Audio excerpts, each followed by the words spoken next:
Hello friends, with another edition of the Think Tank Talk. Today, it's a world of turmoil. If we look at Southwest Asia, East Asia, it's a huge region with over 3 billion population. Largely covered by India, China, Pakistan and Bangladesh. This region offers opportunities, immense opportunities, as well as challenges. At times it appears as a jigsaw puzzle. People even living in this region trying to figure out as to whether the region is on track as far as economic prosperity, economic connectivity and political peace is concerned. Now, to unpack this today, we have with us renowned American scholar, Professor Barnett R.Rubin, who wears many hats. He is well known throughout the region, has been engaged with Pakistan, Afghanistan, China, has worked on multiple tracks, had also been advising the American government on Afghanistan, on Pakistan, so the list goes on and on. So welcome Professor Barnett R.Rubin. First of all, if you could just quickly tell us what brings you to the region once again in extremely turbulent geopolitical times. Well, thank you very much, Imtiaz, for your hospitality and for organizing this. I'm traveling in the region now on a project of the Stimson Center, a think tank in Washington, D.C., about China's involvement in conflict resolution. When I was in government, one of the things I did was I helped conduct a U.S. China dialogue about Afghanistan, which led to attempts to cooperate on a political solution in Afghanistan. And China has done similar things in other circumstances as well. So I am now examining what is China's role in Afghanistan, especially with trying to resolve conflicts. Mm-hmm. But what is the reason for China's increased involvement in regional or international conflict resolution? For many years, in China, when the People's Republic was founded, China was an extremely poor country. And it was preoccupied with its internal problems and economic development. Its foreign policy was mostly reactive. And it had a policy which is of non-interference in the internal affairs of other countries, which was, in a sense, making a virtue of necessity because they didn't have the means to interfere in the internal affairs of other countries. But now that the Chinese economy has expanded so much that they are engaged in huge regional projects like the Belt and Road, and they're engaged in global diplomacy, the nature of their national interests has also changed. And they still say that they believe in non-interference, but now it is non-interference with involvement in other countries because they need to promote stability, especially in their own region. So that the war in Afghanistan was something that hindered the development of the Belt and Road. The conflict between Afghanistan and Pakistan, to the extent that there is one now, is something that hinders the Belt and Road. Various conflicts in Africa hinder their investments there, and so on. So China is trying to develop a new capability of conflict resolution, and we are trying to understand how they work and what their intentions are. Would you say that the BRI, the Belt and Road Initiative, is then the primary driver for China to go out of the region and help other nations sort out their problems so it can bring about peace, and which then leads to economic engagement? Well, I mean, China is not the United Nations trying to bring peace to the whole world. China is a state and has its own national interest. And I think Belt and Road is one very important instrument for the Chinese to do that. They have others as well. For instance, in diplomacy, they have developed what they call minilateralism, which is between bilateralism and multilateralism, like the United Nations. They convene meetings of 3 or 4 different countries with common problems. And that's a very common way for them to deal with things. For instance, China, Afghanistan, and Pakistan. On terrorism, they have a trilateral, China, Russia, and India, for instance. So they're just developing their different tools for doing that. But how would you say the Chinese involvement in other regions distinguish itself from that of the United States? Because there has always been this talk of the military muscle that the United States applies, whereas the Chinese are using more the economic tools, as you also suggested they are deploying different tools. Yes. Well, each country deploys the tools that it actually has. The United States got into this, and that's really dependent on history and what they call path dependence in social science. The United States got into its prominence in world affairs in its current form as a result of its having led the victory over the Axis in World War II. And then in 1945, when the war ended, the United States was producing 50% of the GDP in the world, and it was the only country that had nuclear weapons. It created a lot of defense or military alliances and so on. China was not in a position to do that. Also, you see, the United States' economy was dependent on worldwide foreign trade and investment as well, whereas China's economy was dependent on, at that time, primarily on internal development. But as China changed its development model to an export-led model, it, by necessity, had to be involved with other countries, and especially those in its region. If you look at where China has been involved in conflict resolution, it's always, there's some interest of China that is involved, that's not a criticism, that's just the way states work. Yeah, but every country has interests. They pursue their own interests. Yeah. So it's concerned with Afghanistan and Pakistan. It's concerned because those are both neighbors of China.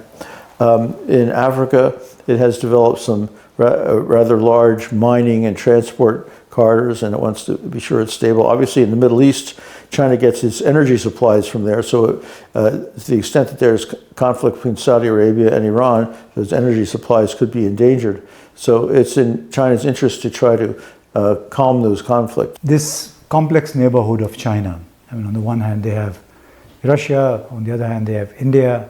India is aligned with geopolitically or strategically with the United States, whereas China is involved not only with Russia but with Iran, is also trying to expand its footprint through the Belt and Road Initiative. Do you see potential roadblocks to this expansion as a result of the U.S. China rivalry? Well, of course there are obstacles. That is, I think the relationship between the United States and China is usually described correctly, I think, as competitive. And it can be more competitive, it can be less competitive. The fact that it is competitive doesn't mean it is hostile. The fact that it is competitive doesn't mean there's also no cooperation. But competition can degenerate into hostility, you know, like mobs of soccer fans who start rioting because their team lost. So I think both countries are determined to try to prevent the competition from deteriorating. But of course, there are always things that you cannot control in international relations. Now, but they're both the economies are so large, and China is particularly geographically so large, that they necessarily have relations with countries in many different regions of the world, and their foreign relations are diverse, not focused entirely on their own neighborhood. So what do you see, how do you see the future of interstate relations within Asia itself, if we look at how this competitive relationship is going on, panning out between the United States and China? Does it in any way impact basically the cooperation or the expansion of the Chinese interests in the region? Well, certainly it's important, because if you look at the long term, both looking backwards and looking forwards, Asia is mostly China and India, right? And I said in 1945, the United States produced 50% of the world GDP. 2,000 years ago, China and India produced 50% of the world's GDP. And actually that continued until the start of European colonialism. Now we can see a sort of a gradual return to normal, in the sense that the two largest countries in the world are also growing economically.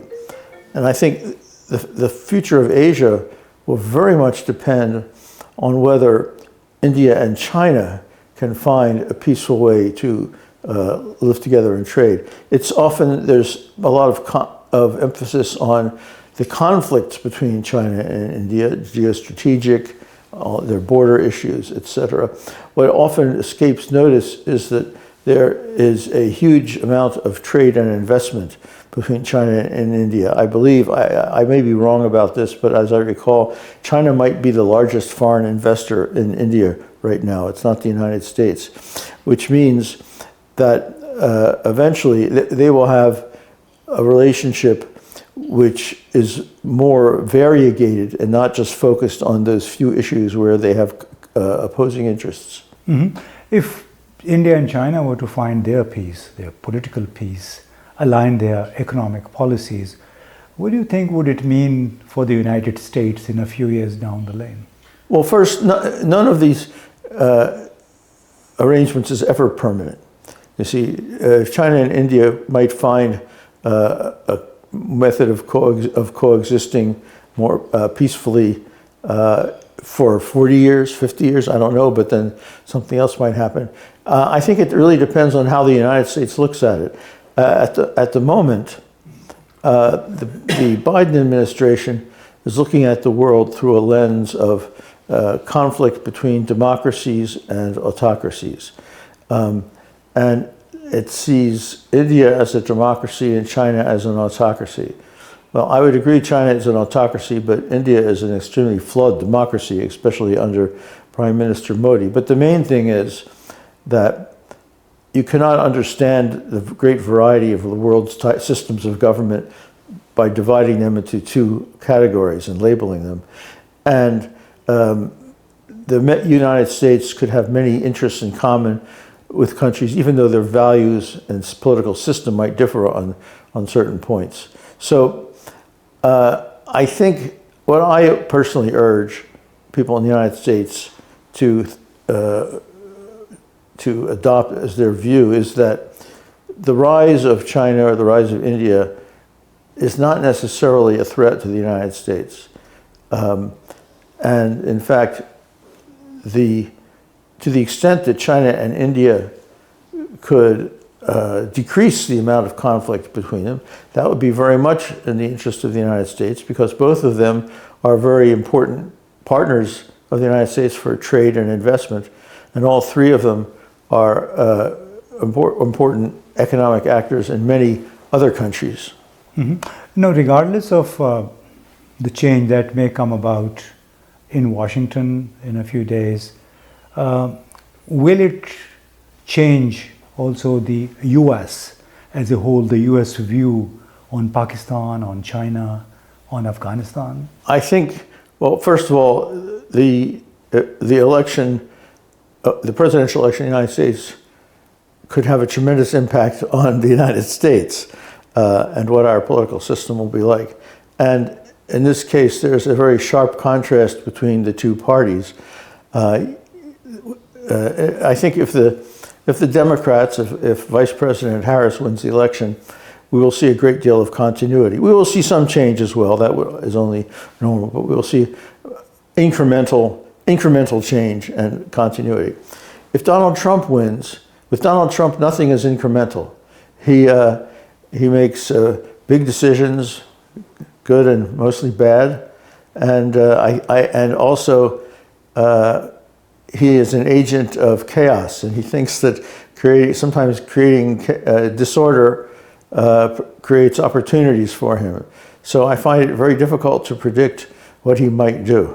Well, thank you very much. Let's see what a change of government, change of personality in Washington, D.C. would mean if Donald Trump came to the White House. But yeah, some people call him an agent of chaos, as Professor Barnett R.Rubin said, but chaos and disorder could mean also disrupting the status quo, as we wish also for Pakistan, countries like Pakistan. But let's see what happens in the United States in a few days.